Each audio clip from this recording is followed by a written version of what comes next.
So this is the New Year's special and year in review.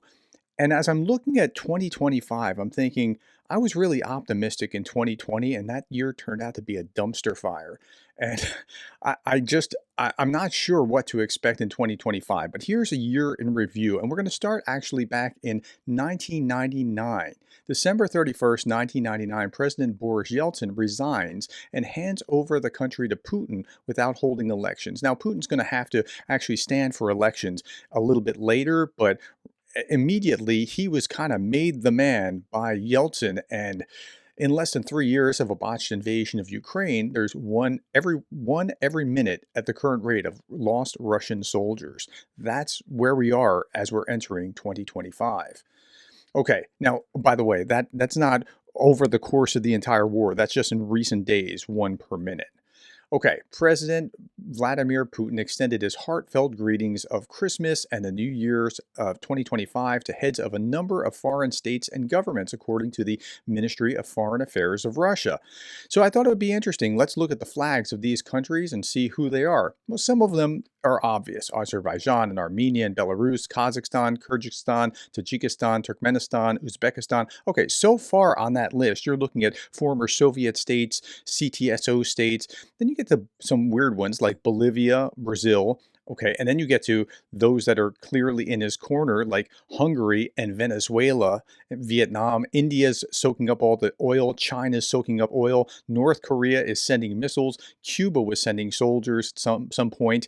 Laos, Mongolia, Myanmar, Nicaragua, the Vatican. That's an interesting one to be on that list. Serbia, Turkey, Ethiopia, Tanzania, South Africa, a brick. But when you look at these, like Venezuela, Hungary, India and China, North Korea, Cuba, like, Gary Kasparov said something really interesting. Putin's holiday card list could probably stand as Western sanctions list. Probably could. Okay, North Korean dictator Kim Jong-un sent a congratulatory letter to Putin wishing Russia a victorious year and calling him his closest friend. Comrade Kim Jong-un wished that the new year, 2025, would be a year of triumph in the war of the 21st century, where the army of the people of Russia will overcome neo-Nazis and achieve great victory, the Korean Central News Agency reported. That was really interesting wording. It could have been a translation issue, but triumph in the war of the 21st century. Huh, how about that? All right, and then we see this. Putin and Medvedev post their New Year's greetings for Russians, telling them that everything's just fine. Everything's not fine. Russia's main New Year's special, Blue Light, transforms into a ball of the macabre, says Euromaidan Press, featuring soldiers linked to mass killings in Ukraine. Among them is Sergeant Lev Makiv of the Special Forces, which operated in Bucha in March of 2022. 10 invasion participants will appear on state channel Russia 1, holiday broadcasting, a long-standing tradition since Soviet times. Now, if we look at what's happened in Ukraine, this is the Kyiv Post talking about not a single day without Russian strikes and devastation. This is how 2024 was for Ukraine. And they go through pictures in January, February, March, April, all the way to December. This was the least bad picture that I could show in this video. This was like the only one that I thought might pass YouTube censors. That's how bad this was, because others were fires and explosions and all kinds of things. Some grim reality in Kyiv as well in 2024. Now, this is just isolating the city of Kyiv. Kyiv heard 500 air raid alerts. Now, remember, there are 365 days a year, 500 air raid alerts. Russia carried out almost 200 airstrikes on the city. During this time, Russia's army used over 1,300 drones just on Kyiv, over 200 cruise missiles just on Kyiv, 24 ballistic missiles, 22 Kinzhal air-launched ballistic missiles, 7 Zircon hypersonic missiles. That's just on the city of Kyiv. Now, what has Russia gotten out of all of this? 2024 retrospective on a year of Russian failures. When you think about it, Russia looks like this in 2024. Decline of its economy, serious decline of its economy. Like, the Russian economy is in very bad shape and everybody knows it. Strategy in Africa thwarted since the loss of Tardis and the airbase in Syria.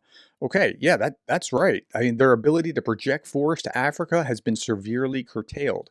Military failures like the assassination of a General Kirillov and Ukrainian incursion into Kursk and abandoning Assad because they really can't operate in two spheres at the same time. They can operate in Ukraine, but they don't have the reserves to operate in Syria and Georgia and potentially Belarus and wherever. I'm like, if things go wrong in Belarus with these next elections, Lukashenko can't be bailed out by Putin. It's just not going to work. They don't have the resources. Weakening of its allies, the resistance axis fall with the fall of the Assad regime and the weakening of Iran and its proxies. Although North Korea has picked up some of the slack. North Korea has picked up some of the slack. Even as I'm saying that, I'm thinking like, how bad off do you have to be to have North Korea have to pick up some of the slack? But again, everything's fine. It's just fine. It's going according to plan. Naval logistics to support the existing group in Crimea has been virtually destroyed. Remember the Black Sea Fleet that had to tuck tail and run and go to the Caspian Sea so that they could get out of harm's way because of Ukraine with essentially no navy? Okay, Ukraine also now produces 96% of the drones it needs for the front line, says Prime Minister Denis Shmyhal. Now, this was during a government session. He stated that Ukraine's defense industry capacity has increased sixfold with over 800 state and private companies involved. Now, this is what's important. I remember when I was saying, wow, there's over 100 companies building drones. Wow, there's over 200 companies building drones. Like, this is really impressive what the Ukrainians have been able to do to build their industrial capacity at this time, critical industrial capacity, technological industrial capacity. It's amazing. Now, we just talked about this this morning. For the first time ever, Sea drone shot down a Russian helicopter. That is, a drone in the water shooting down a helicopter trying to destroy it. The game has changed, folks. I mean, this is really amazing. Now, for the year 2024, at the cost of over 400,000 Russian and North Korean lives. Okay, now that's not 400,000 killed necessarily, killed or wounded off the battlefield. Russia managed to metastasize into another 2,800 square kilometers of Ukraine. So that's approximately the size of the state of Rhode Island, which is a very small state in the United States, or 0.46% of Ukraine's overall landmass. Okay, for taking less than 1/2 of 1% of Ukraine, it cost them 400,000 casualties. Now, what does that mean? So for a European mind, that would be Luxembourg, Malta, and Liechtenstein. Okay, those three countries, those very tiny countries, that's about the size. Or if we look at it like this, 400,000 casualties by 2,800 kilometers squared. That means 142 casualties per kilometer squared. Okay, and that means it's about the size of a regulation soccer field, or what the British or Europeans would call football, properly so. I'll admit, what we call football in America makes no sense to call it football, but okay. So regulation soccer field. So you essentially lose a casualty per regulation soccer field if you want to contextualize and understand what the Russians lost in taking this ground. So they took some ground, but it cost them dearly. Okay. Now, Radio Free Europe put out this article. Russia, okay, will the war end in Ukraine in 2025? Well, Russia will want to be the one controlling the dial when it comes to escalation. It will want to be able to keep everyone else, including the Ukrainians in the West, off balance. But I'm not sure that they're going to be able to.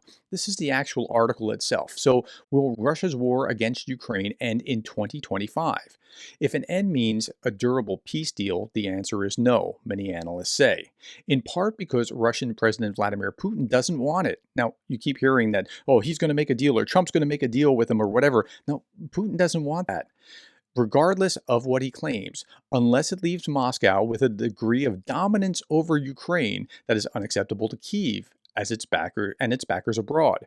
Experts say Putin wants Russia to pose a persistent threat to Ukraine and a challenge to the West, which he casts as the aggressor in a civilizational confrontation, the war of the 21st century, as Kim put it.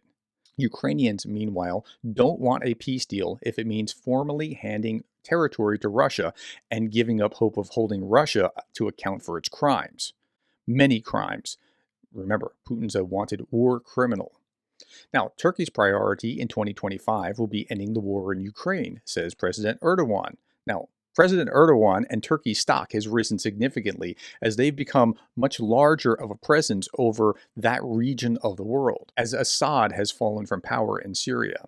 In his New Year's message, Erdogan emphasized that Turkey aims to bring a fair peace to the conflict between Russia and Ukraine, neighbors in the Black Sea.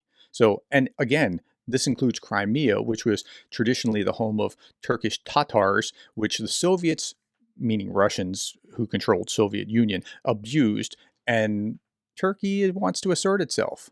Now, Darth Putin posted this. By this day in 2002, we posted that all Russian soldiers in Moldova and Georgia would be removed.